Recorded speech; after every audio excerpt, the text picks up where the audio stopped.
Hi, I'm Caitlin. Hi, I'm Rebecca. We're not from Memphis, but we love it. Welcome to Memphis Type History, the podcast. Hello, Caitlin.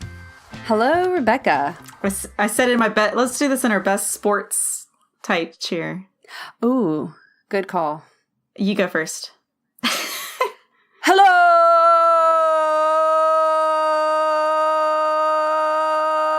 Rebecca. That was really good. I don't know if I can top it. I'll do football style. Hello, Caitlin. I don't know. I don't watch much sports. Oh, yeah. But that's to intro our podcast episode. Our podcast episode this week is part of our series this month, celebrating Black History Month. And it is the Memphis Red Sox. Oh, okay. Tell me the connection. Yeah. Well, the Memphis Red Sox were Memphis's Negro League baseball team. They played from 1923 to 1950. But before I go into the history of the team, I want to explain a little bit about what the Negro League was. Okay. And as we've already said, neither of us are really big sports fans.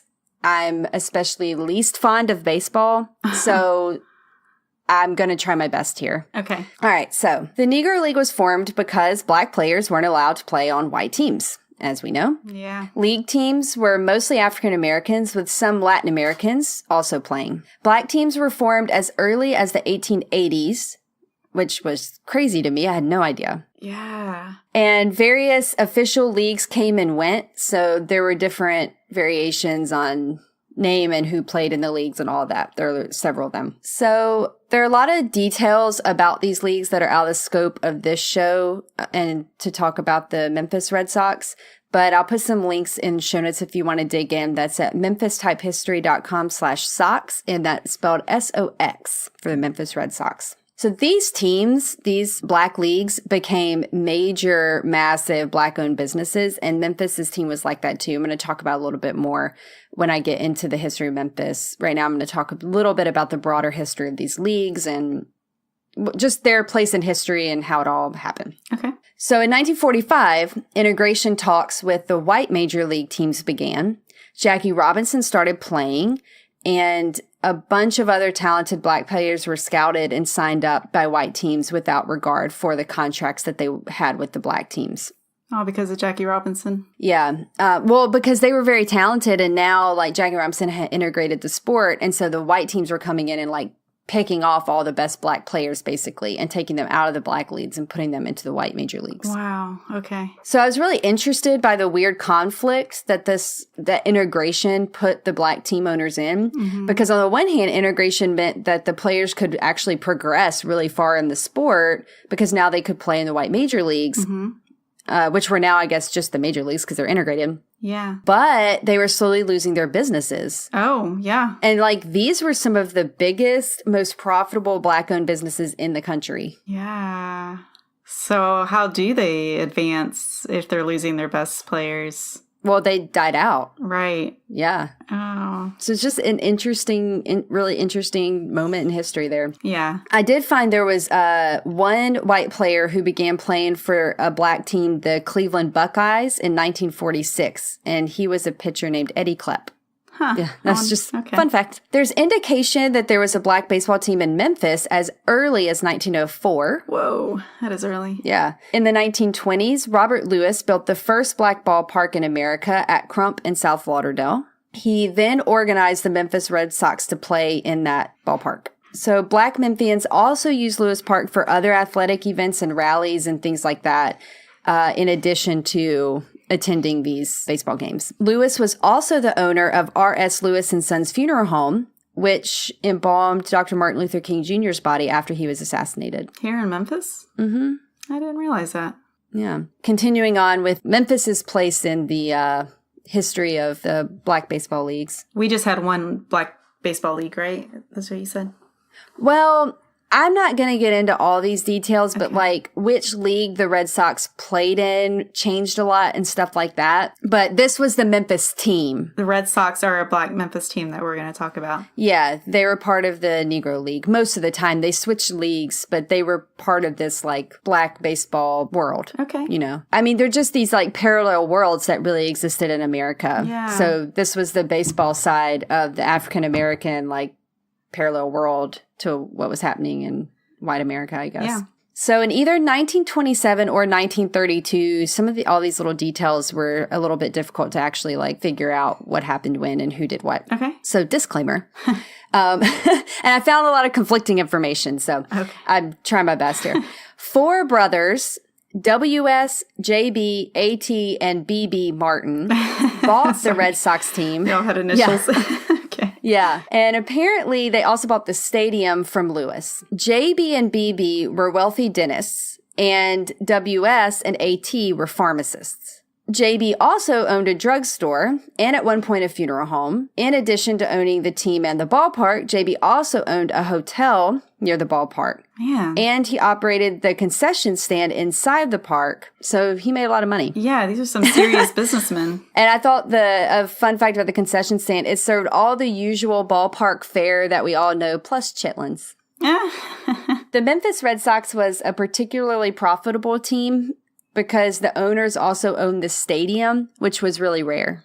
Really? That's not common. I guess, yeah, you're right. Yeah, it was unusual. Normally, the African American teams had to rent the stadiums from the white teams in order to play. So the white teams earned a lot of money by keeping the sport segregated as well. Oh, man. Okay. Yeah. So in one article I read, it said they were actually the only African Americans to own both the team and the stadium, but that was just in one article. So Okay. it could be true. I'm not sure. So like I said, Major League Baseball made a lot of money from the segregation. So that's why really owning the stadium was a huge deal and made this business so profitable, is because the money stayed within the team and within the community.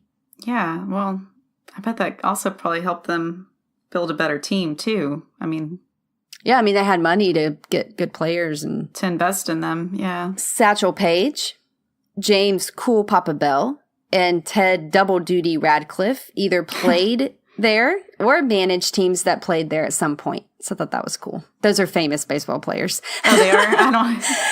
Yeah, I only recognize Satchel Paige, but the other ones are famous too, I think. So I'm going to put them in there for all the baseball fans. So Martin Stadium was demolished in 1961 and is now commemorated by a historical marker that is at the Tri-State MAC facilities. Fun side note fact that we all love, Gay Hawk Restaurant is a soul food buffet at 685 South Danny Thomas. It opened in 1951 near Martin Stadium. And many folks would go catch a game after church, then go over to Gay Hawk for dinner. Players often ate there. Their apartments were located near the stadium, near this restaurant. And Stax musicians also often ate at Gay Hawk. And it's still open. Oh. And it's a soul food buffet, so watch out when you go.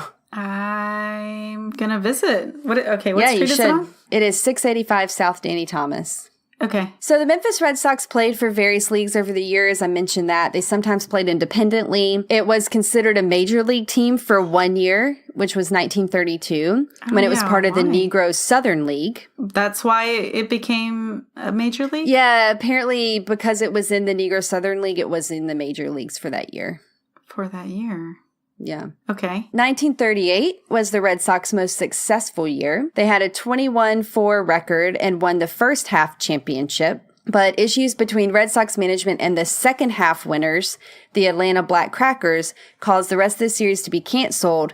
And Memphis had a 2-game lead, but they didn't actually officially win the title because the series was canceled. Yeah. Yeah. That's unfortunate. And so the Red Sox never played for the title again. That was the only year they made it. J.B. Martin, so one of the brothers who owned the team, he was run out of town after speaking up against E.H. Crump. He went to Chicago, where in 1946 he became an influential politician, bought the Chicago American Giants, and became president of the Negro American League. It's a lot. Yeah. So next I thought I would tell you about some of the notable Red Sox players. Okay, let's hear it. Catcher Larry Brown was regarded as one of the best catchers in the Negro League. and he was very friendly and loved by his teammates. Oh. So I thought that was interesting. Like, that was like a big fact about him. He must have been very well liked and very nice person.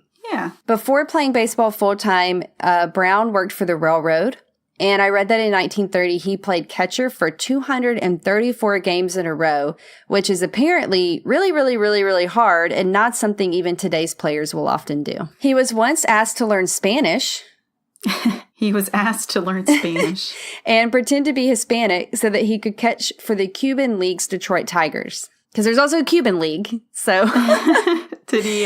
So they wanted him to, like, pretend to be Hispanic and speak Spanish so that he could play for them. And I guess he didn't? No. After returning to the Red Sox in 1938, he earned the All-Star title 4 times. He eventually transitioned into a player-manager role and retired in 1948, but not before taking the time to develop up-and-coming players like Verdell Mathis. I don't... I'm about to talk about him. Okay. Verdell Mathis. I don't know any sports people. Sorry. I know, me neither. This is for all the listeners out there who do.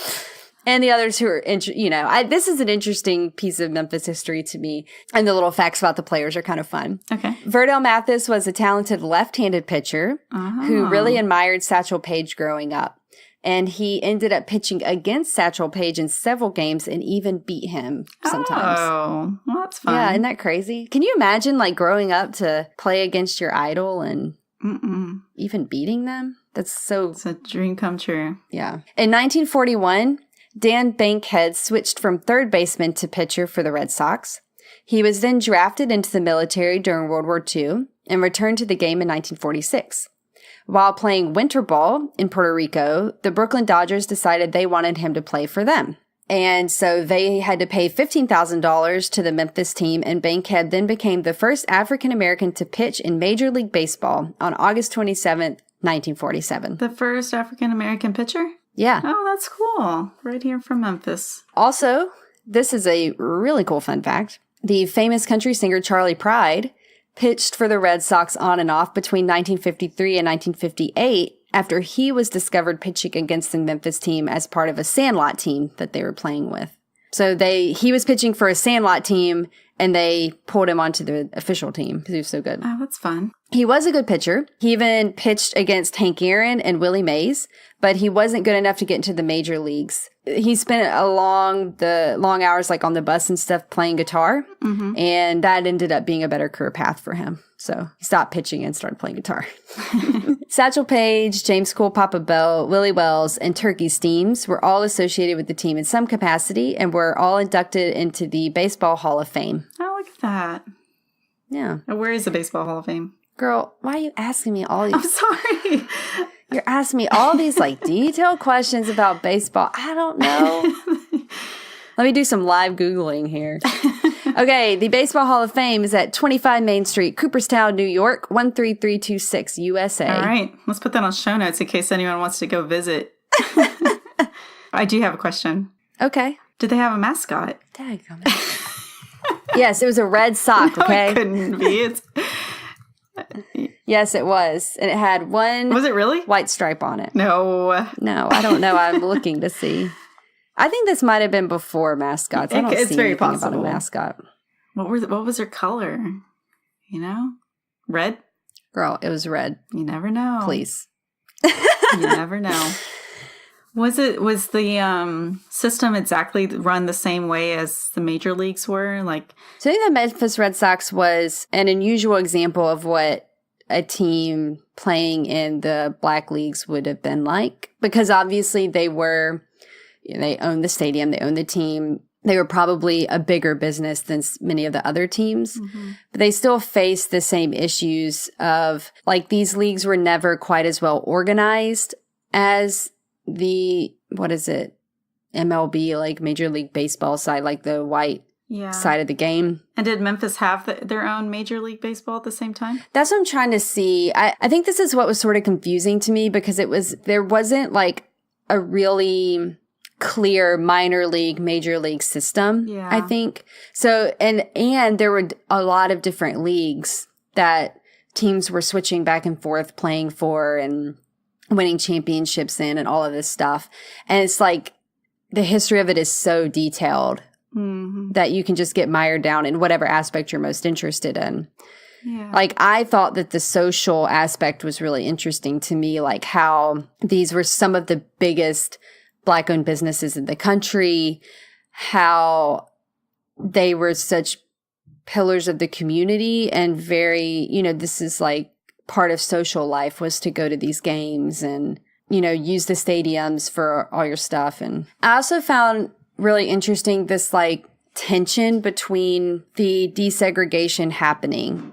So like between 1947 and 1950, the Negro League teams were actually apparently the most financially successful, but that was because they were selling contracts to the white-owned teams from the minor leagues and to put their players in the minor leagues and the major leagues. Oh, they were getting 2 contracts. Well, no, they were no longer playing for the black teams. So like the white teams would make a new contract with the player and pay him out. Like how I was saying, the one guy, they had to pay $15,000 for him to pitch in the major leagues. Like contracts were having to be bought all the time, right? So they were the most financially successful, but it was because they were losing their players to the white teams. Fans of those players were now going to see them play in the major leagues. So the Negro Leagues ticket sales were falling. Yeah. And the major leagues attendance was growing because it was desegregated.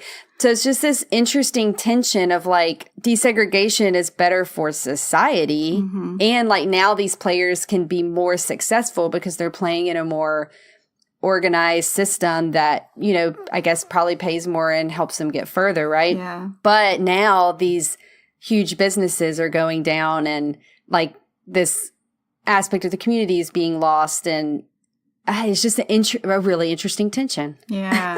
By 1948, there's only one Negro League still in operation, and it was pretty much now like a minor league team. Like that, its status was minor league. How can that even happen? I mean, it just is like, just like how we have minor league and major league now. It's like you're either like a semi-professional or working on being good to play. Like you play minor league ball, or you play major league ball. Oh, right. No, but I just meant like... They had this system, but... They were just the last black team for black major league. Is that what you're saying? Yeah, they were the last league, and they were considered a minor league team. And then in 1960, there were only just a few teams left. So not even like just teams. And so that last league disbanded. Some of the teams kind of kept together in the form of clubs, and they continued to barnstorm. So they would play, but they were just barnstorm games. Very interesting. That's the Memphis Red Sox, everybody. We'd love to hear if anybody knows more baseball things about it or has extra stuff they want to tell us about it. We'd love to hear. We found it super interesting, and we welcome your comments at memphistypehistory.com/Sox, SOX, or on Facebook or Instagram or Twitter. If there's any chance of someone having a picture of that stadium to share, that would be wonderful. Yeah, that'd be cool. If you have favorite items to recommend from the Gay Hawk Buffet, yes, tell us those. If you have any trading cards that you like to trade with us, because believe it or not, I have a big collection of baseball cards. Wow, that's a fact I didn't know. Yeah. Why? Since you know so little about baseball. I know. I was a bit of a hoarder, and it seemed like collecting baseball cards was a big deal. So I have a big collection of baseball cards, including Cracker Jack baseball cards. I ate a lot of Cracker Jacks to get the baseball cards that were in them. Okay. So anyway, all that to say, if you have any baseball cards you'd like to trade, I'm in the market. You don't know what you're looking for. No. You don't know what you got. I might have a gem in that collection. So if someone's going to make a really good trade, I'm sure. Yeah. Or maybe they'll bring you Pokemon cards and you're like, yeah, this looks about right. This baseball card, this will work. Rugby. I'd probably take anything, not knowing. Well, this is Memphis Type History, the podcast. We like your type. You've been listening to Memphis Type History, the podcast. It would mean so much to us if you head over to iTunes and give us a rating and review. Be sure to subscribe and never miss an episode. Want to be part of Memphis Type History and get behind-the-scenes content, merch, and more? Support us on Patreon at patreon.com/Memphis Type History. That's Patreon, spelled patreon.com/Memphis Type History. Find more Memphis Type History on our blog at memphistypehistory.com, on Facebook, Instagram, and Pinterest as Memphis Type History, and on Twitter at Memphis Type. For all you listeners out there, I just want to send out a quick shout out to our supporters on Patreon, patreon.com. You've probably heard us mention it at the end of every episode because we cannot survive after a certain amount of time unless you help support us. Because when the money runs out, that means we're going to have to stop. And the truth is we don't want to necessarily stop because there's so much information in Memphis to cover. And you can be one of those supporters for just $1 a month. That's all it takes. It's as little as that, $1 a month. And if we get enough of you to do that, we can cover all our expenses. If you feel really generous, you can donate more than that. You can donate up to $1,000 a month if you really want to. $5, $10. Go to patreon.com, patreon.com/Memphis Type History. Check out the goodies that you can get for being a supporter. And like I said, with just $1, you get something. Moral of the story, support us. Go to patreon.com/Memphis Type History. Look at the stash of goodies we have to offer. Decide which one you want most to make your heart the most happy. And just know that your heart's happy make our hearts happy. Thank you.